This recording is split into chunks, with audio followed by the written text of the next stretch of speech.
You want one? On this episode of Bondi Vet, It's quite red and I don't like it being that red. could this tiny little lump spell big trouble for this fun-loving boxer? I'm always afraid of lumps on boxes. He's got something happening. I don't know what it is. What could possibly be causing this poor little pup so much pain? We have to fix him. Every time Astro comes into the practice, you can't help but smile. This is an extraordinary cat. And meet the amazing Astro, the British cat who walks himself to the pub.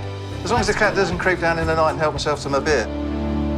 You make my world a better place. Come on, there's your girl. I can depend on you.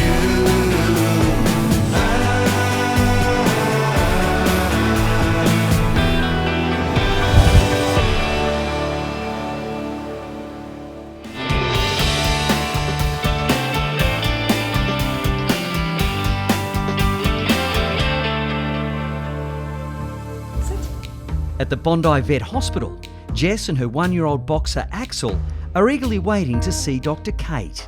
Axel, sit. Sit, baby. He is child number 5, 4 kids, 1 dog and a husband, but I'd say he's like the number 1. Hello, how are you guys? Hello, how are you? I haven't seen you for a while, you've grown up. It's bigger than when I saw him last. Come on, let's go. Come on, you know the way. Oopsie, we've had a small explosion. This is not the first time the boisterous youngster has caused havoc. Down, Axel. 4 months ago, Kate came to the rescue to fix Axel's relentless barking. Down. Down, baby. This is out of control. They live in an apartment building. They can't have this continue on. Okay, come on in this way. Come on.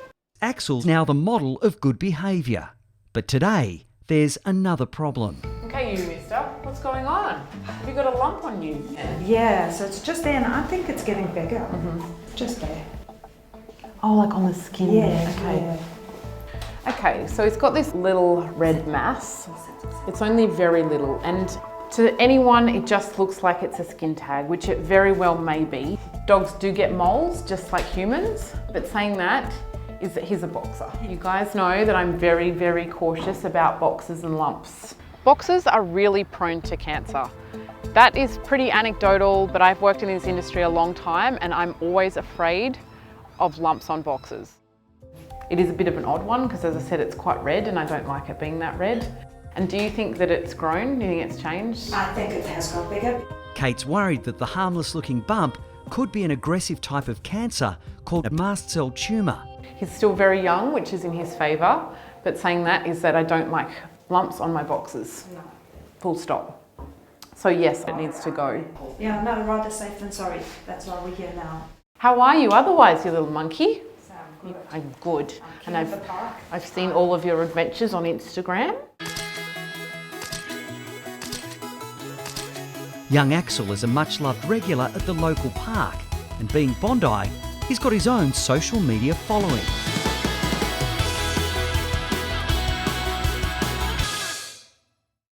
Okay, you've got no other lumps on you, little buddy. Just make sure you run your hands over him the next couple of days and just make sure there's no others. But let's take this off as soon as we possibly can. Okay, so that's how many days not at the park? Not playing with his friends. Okay, what about the friends? What about 4 days? Oh yeah, real smart. This little lump is too little for me to get a needle aspirate from it and a needle biopsy. So what I've done is I've booked Axel in for a couple of days because I'm going to take this lump off. Would you like some chicken? Say yes, please. Do you want the whole thing? You can't have the whole thing. You want one. Okay, there you go. And do you do this one? No, this one. Yeah. Okay, good. There you go. Done. I've got to make him work for it. Okay. Thank you so much. See you. Bye. Bye.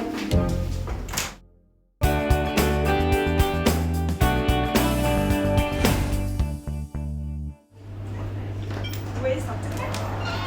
Hi. 3 days later, Axel has been reluctantly dragged away from his puppy playdates. for a potentially life-saving operation. Come on, let's go. Are you ready? Hello, are you a good boy? I'm a good boy. Kate's anxious to remove the potentially cancerous lump from Axel's back. So good. So good. Come on, bud. But this surgery comes with an added risk. Axel's had a post-op infection in the past, and that means he had a prior surgery at another vet hospital. It got infected. It was horrible.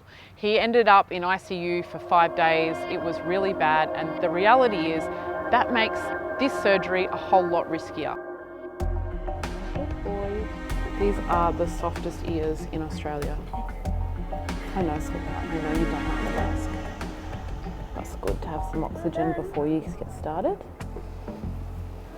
This is a big deal for the owners, you know, they have had bad experiences with Axel having surgery, so we do need to be very careful, very sterile, and make sure this is done properly.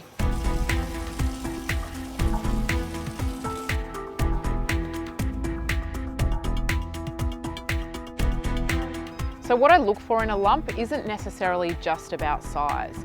So in Axel's case, this lump is very, very red, and that I don't like. Mast cell tumours are the most common type of skin cancer in dogs and can quickly spread through the body if not completely removed. So the most important part of this is actually just making sure that we actually take enough margin. So I tend to use a ruler with this because the reality is that if we're dealing with something like a mast cell tumour, we do need to make sure that we take enough on each side.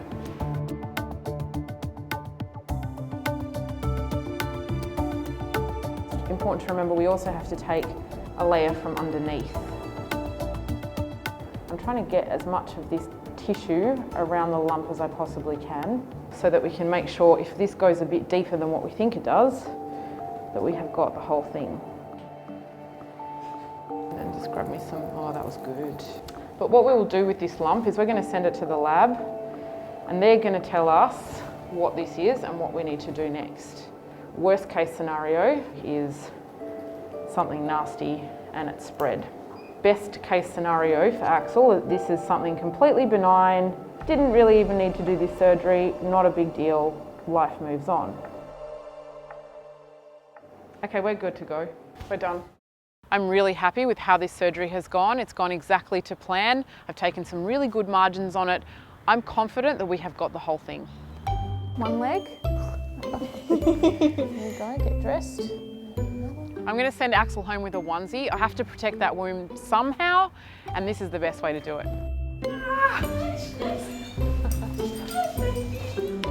Oh, he's okay, no? Oh. Seeing him again is great. You ready to go home? I've missed him today. It's been a very quiet day. So hopefully he just recovers quickly and he can get back to the park and enjoy the things he loves doing. Bye. Look after him. Call me if you need anything.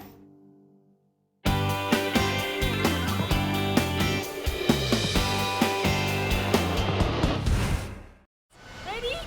Perfect. 1 week later, Axel is back to his playful best. And Jess has good news about the little lump on the boxer's back. We have just got the results back and Axel has got the all clear. It was benign, it was nothing to worry about. Wound looks great, stitches are out and he's back to his happy self.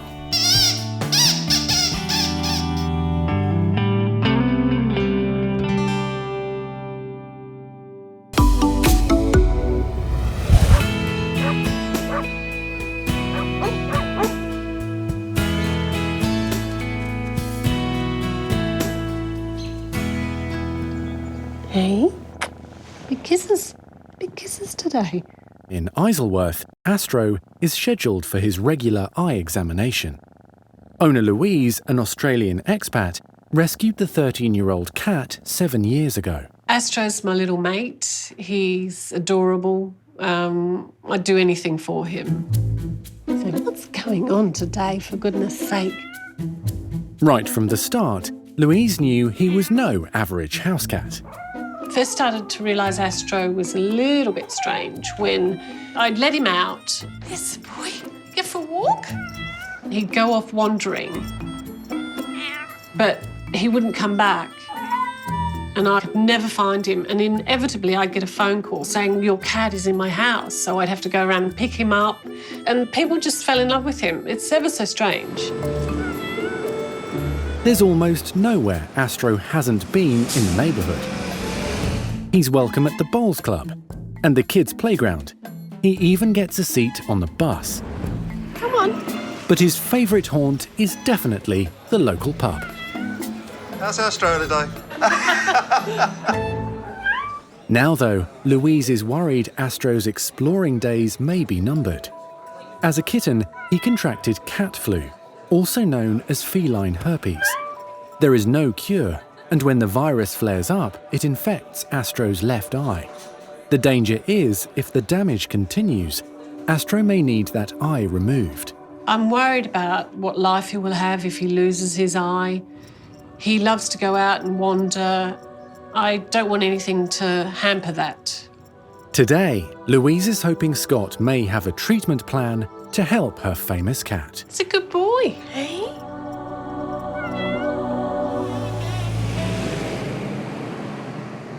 Good boy. Come on. Astro is making his way to the practice with Louise in his wake. Astro, come on. It's the normal leisurely trip as the intrepid explorer makes new friends. You don't get a haircut today. I've had cats all my life, but I've never had one like him. In you come. Hey, Astro. Good boy. Hello, buddy. Whenever we see cats coming into the practice, they come in a cat basket. But never do they stroll in by choice on their own. Come in and see Scott. He's not that bad.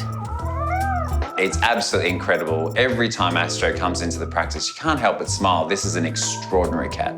Good boy. I haven't seen him for a little while, and I must say his eye isn't looking that great today, is it? It weeps on and off, and Yeah. that white bit has got larger. And one thing I noticed is he can't see very far away.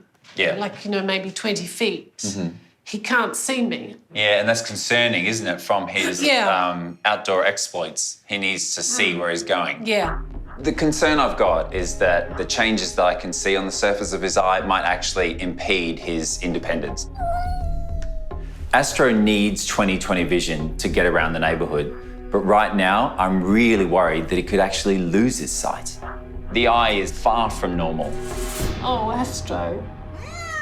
Today on examination of Astro's eyes, I can see that he has got some ulcers again, which are a little bit sore and of concern, and so I'm going to be treating those. The good news I can deliver is, with the right management and time, we'll get on top of this corneal ulcer like we have before. But it is looking more and more abnormal. I'm just really concerned that if his vision continues to deteriorate, it makes it more and more difficult for him to keep himself safe. Do you think he can see out of it? He can. You know what it'd be like? It would be like if you got your glasses, you took them off, you went, and you put them back on again. Oh, so it's like looking through mist. Yeah. Oh, okay. Yeah. For now, Scott will treat Astro's ulcers with antibiotics and continue to monitor him regularly. Louise, I know how much you love this cat and how much he means to you. Yeah. I mean, this cat really is one in a million. He is so special, and he just deserves the best of care. We need to ensure that this guy keeps doing the extraordinary things that he does. He loves life. He loves it. So I'd like to see him have it at its best. Well, let's go and get the best for you, shall we? Get me fixed. Shall we get the best for you? So I'm not quite speaking to you yet, No. Scott. Hey, Almost. You're a bit mad at me, aren't you? Yeah. You're a bit mad. And what would you like to drink today, huh? Milkshake, of milk. maybe?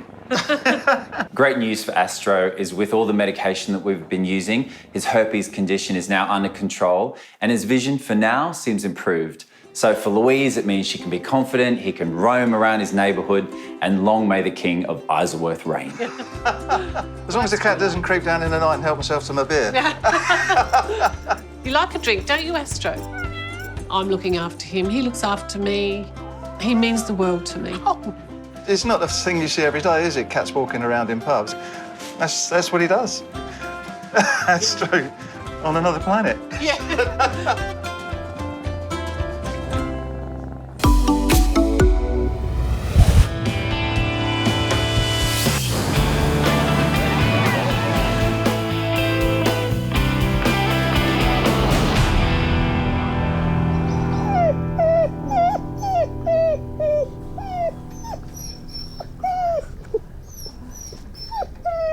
Anna and Paul have made a 600-kilometre journey to Sash with their beloved pup, Teo. Easy, hun. Oh. The 13-week-old is in excruciating pain after a play fight with another pup went horribly wrong.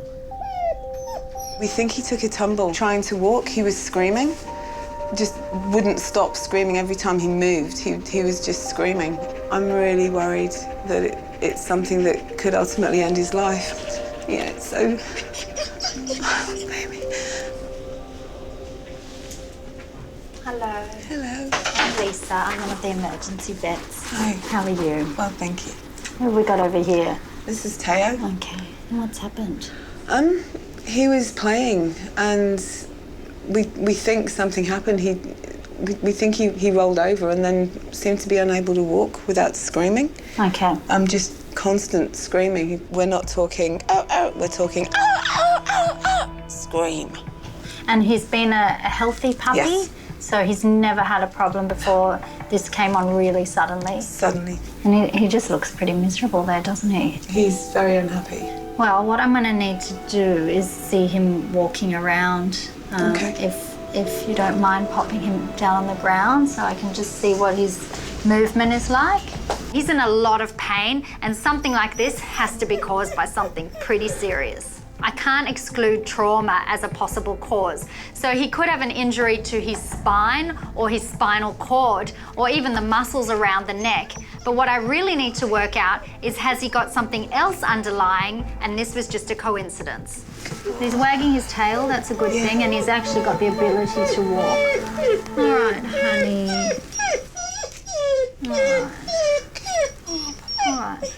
Okay, let's pop him up on the table and I'll take a better look at him. It's so difficult for me to see Teo in so much pain that I can't even imagine how hard it is for his owners to see him like this.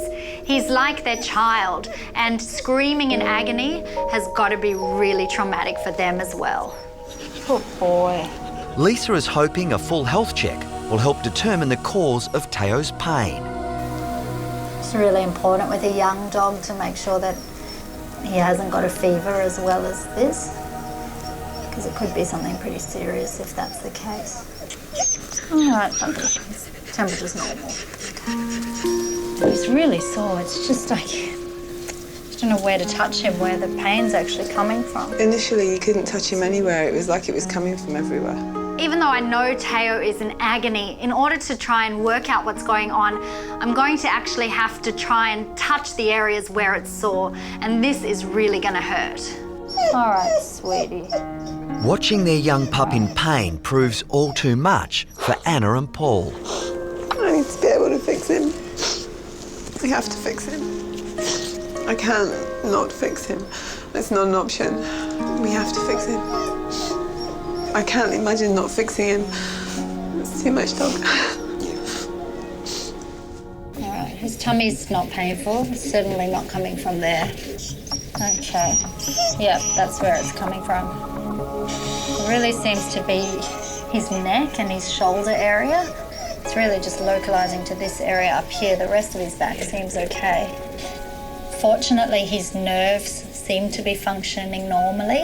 His temperature's normal and the rest of his vital signs are all normal, but he's in a lot of pain, as you can see. What could he have done? I mean, it could just be muscular. He could also have a problem that he was born with, so some sort of a structural problem with his spine.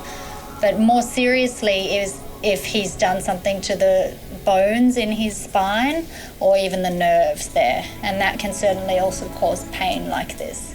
Depending on what he's done, sometimes surgery is needed and sometimes it's not. So I'm not going to ignore the fact that the playing could be a trauma, but he could also have a serious illness like meningitis going on, which could cause pain like this. If it's meningitis, I don't know what I'll do. If it's a spinal injury, I don't even want to think about it. The next step would be to image the area. Because he's in so much pain, I think doing a CT scan would give us our best information. It will allow us to look at the bones of his neck and shoulder area. While we're doing that, we can also get a sample of his spinal fluid. So it's like a lumbar puncture, and that will allow us to work out whether he's got meningitis or not. So we're getting a lot of information by doing this CT scan. For Paul and Anna, it will be a long, anxious wait for answers. There's a bit of panic, there's a bit of stress that we can't fix him. If I can't fix him, we can't replace him.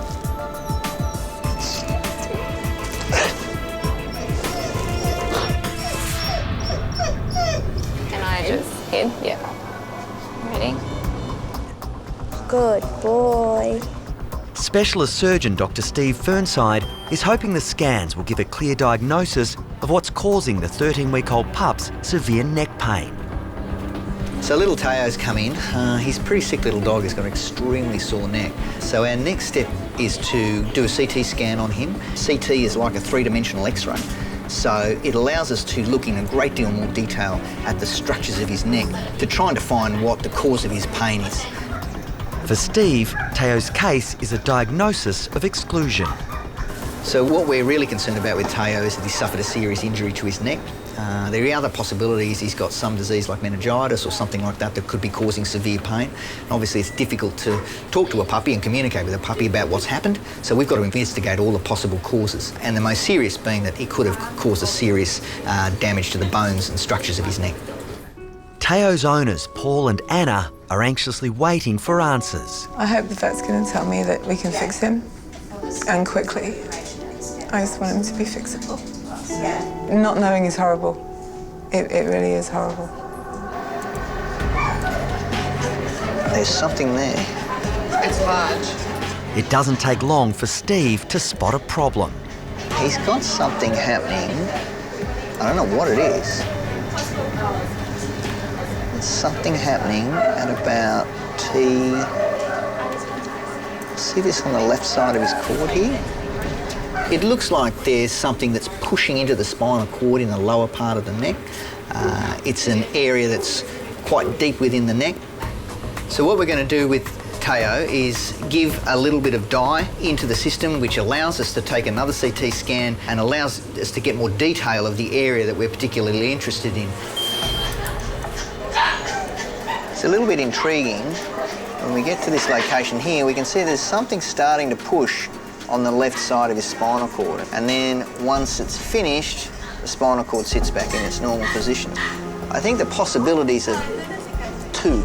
One, he could have suffered an injury to his neck and he's got a blood clot around the spinal cord. The second thing is, it's very unusual in a younger dog, he's actually ruptured a disc as a result of a playing or something like that with another dog, and the disc is herniated up next to the spinal cord. I have to be honest, I really haven't seen anything like this in a pup of this age. Although the scans are showing evidence of trauma, Steve needs to rule out any other conditions that may be causing Teo's symptoms. So what we're going to do now is just do a lumbar puncture on little Teo to get some spinal fluid. And that's going to go away to the laboratory to be analysed. And that helps us to check if he's got meningitis or something like that. So I have to say he is unusual, to say the least, but we'll get to the bottom of it one way or another. With no definitive answer, the wait continues for Teo's distraught owners, Paul and Anna. You run from the worst case scenario. What do we do if we have to put him down? I can't do anything for him. And I hate that. I hate that limitation on myself. It's going to be a little while yet. It's very hard for the owners because they want to know what's wrong and how to treat him and whether he's going to be able to live a normal life. And they're answers that are hard to give them at the moment. Come on through. I've met little Teo. He's a lovely little dog. Thank you. Steve finally has some news for Teo's worried owners, Paul and Anna. So these are pictures of his neck. So see how the spinal cord gets distorted and pushed across to the right. So there's something sitting in the spinal canal outside his spinal cord pushing on it. Oh, wow. Okay. Look, he hasn't got any broken bones, so a lot of the nasty things that we will sort of look for is good. I think the worst case scenario for him is that he's got some sort of infection there, and they can be challenging to treat, to be honest. Won't sort of beat around the bush with you on that. I think the best case scenario and the most likely thing is that he's had a rough and tumble with his mate, he's injured his neck, and he's got some bruising there that will, over the period of time, will dissipate. All right? Yeah. But you want to have a quick visit with him? Yeah.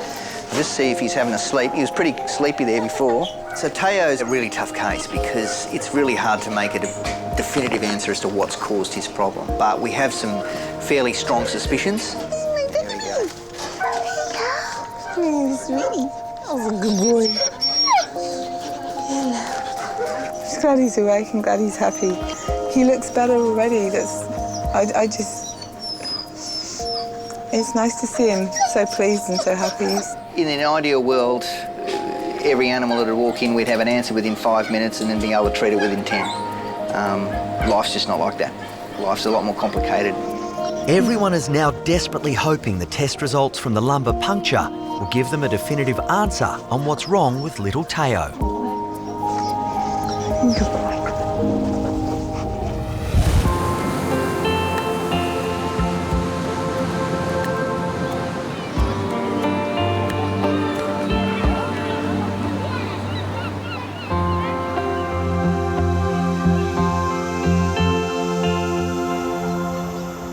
All right, now Teo. Spinal fluid results. Later that day, the results of little Teo's lumbar puncture are finally in.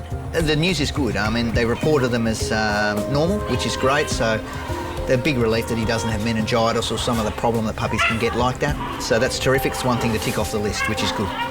Steve is now confident he knows the cause of Teo's excruciating pain. My feeling is that he's probably had an injury to his neck, suffered during a play with his mates. It is pretty unusual to see an injury that's caused some bleeding around his spinal cord. But I guess puppies will be puppies. They'll play, they'll do things that are rough, they'll grab each other around the neck, they'll shake each other. So these things can certainly happen. Steve hopes that medication and rest will help the German Shepherd pup to recover. There is a possibility that we might need to operate on Teo. It's not something that we want to do because he's very young and the area that is affected is incredibly difficult to access. So we're certainly going to use that as a last resort, but it may be required.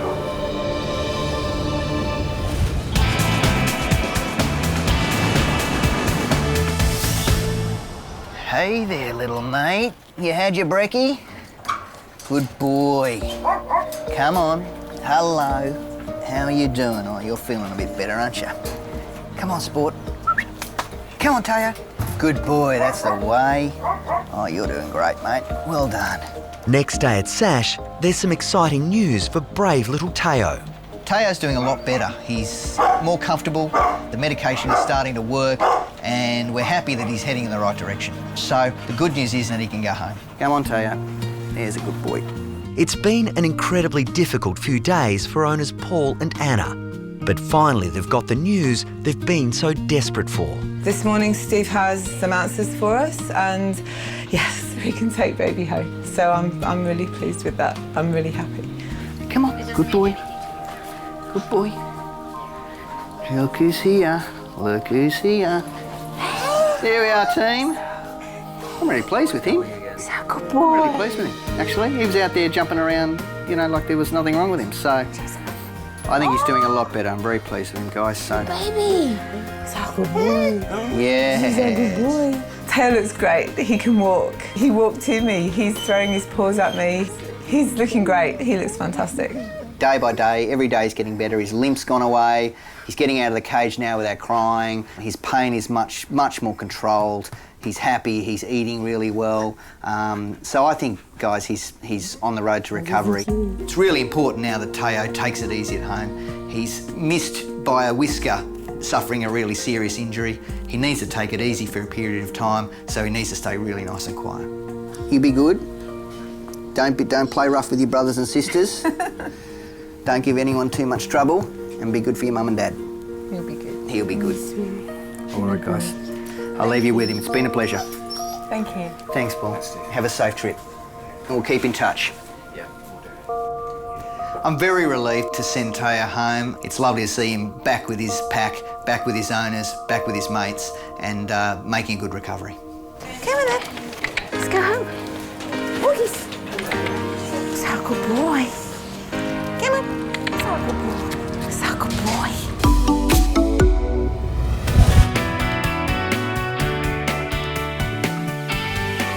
Right now, I'm on my way to the Australian Reptile Park. See if I can help out a blue-tongue lizard that's got itself into all sorts of trouble. The call for help has come from the park's general manager, Tim Faulkner. Come on, buddy. Timmy. Hey, mate. I could have really taken advantage of that situation. I'm glad Really you didn't. scared you. It's only the world's deadliest spider. Yeah, I've been driving up here wondering, how does a lizard break its leg? He gets in a fight with his wife. Okay, that True. explains it. She bit him, rolled and tumbled, and his leg's toast. All right, let's go and see this. Yeah, I'll show you where he Call is. bloke now. Follow me. I've called Chris up to have a look at a little Centralian blue tongue. Larry's had a bit of an altercation with his girlfriend. The leg's limp. It's straight out. He hasn't used it for a few days now. Doesn't look good. He's obviously not happy. Doesn't want to move it, does he? No, he doesn't. That's a good example as he's turning. That should be the time it's really digging in and pushing off, but he's just got it stretched out. Yeah. Looks sore. Without an X-ray, it's often tricky to know whether you're dealing with a fractured leg or a dislocation or a serious sprain or even a bruise. But in this case, looking at the way the leg has deviated and is essentially deformed now, you know it's broken. I feel like we need to be doing something to that to try to fix it. Yeah. Because if we don't, it's just going to keep on dragging along behind it. Yep. But the tricky thing is you can't put a blue-tongue lizard on crutches. No. The worry is if he's got a broken leg and the bones are in there grinding on each other, that he's in a lot of pain. So I guess even if Chris can't make his leg perfect, he can stop him from being in pain.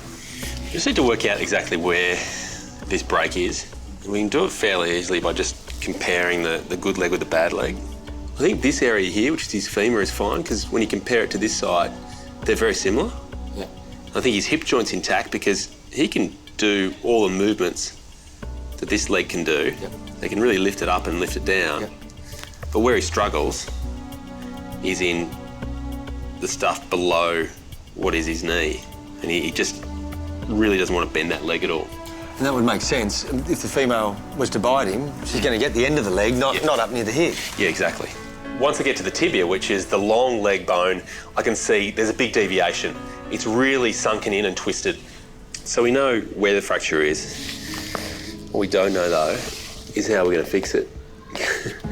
It's about as small as bones get. What are you going to do? Well, I don't know. Even though it's a very small fracture, it'll cause big problems if we can't fix it. So now I have to come up with some way to fix a broken leg in a lizard. That won't be easy. We really need to get that bend back into it. We need to get some strength into it, but we need to keep the bones still enough that they actually do mend up. And that'll ease his pain a bit as well if it's there? Yeah. I'm racking my brain for ideas about how we fix this leg.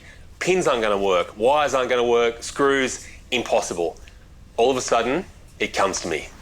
You feel like helping me out? Oh, I'd love to help you out. Yeah? Yeah, what can I do? But you've been working hard. I've been working hard. Okay. Why don't you go and have an ice cream? Yep. And come back once you finish the ice cream. Okay, I can do that. See you in a minute. Got to realise there's an ulterior motive here. I need something from this ice cream.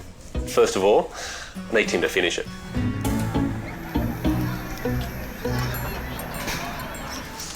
Wasn't a very nice one.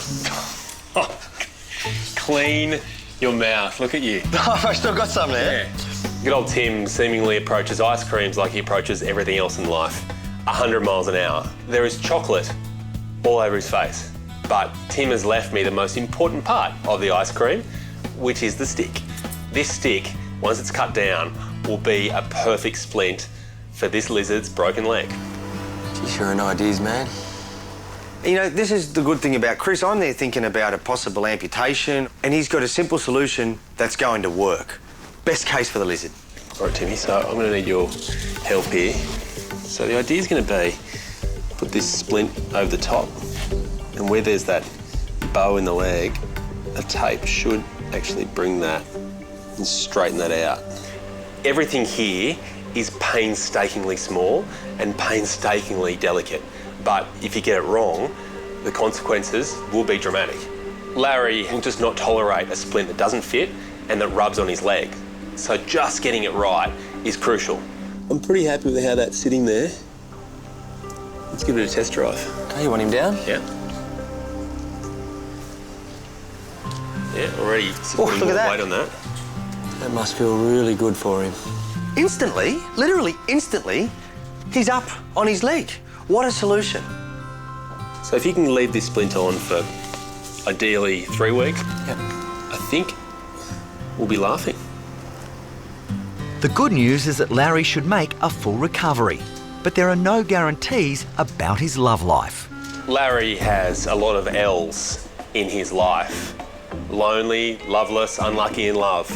The one L he won't be having for quite a few weeks though is a lady. They're definitely off limits.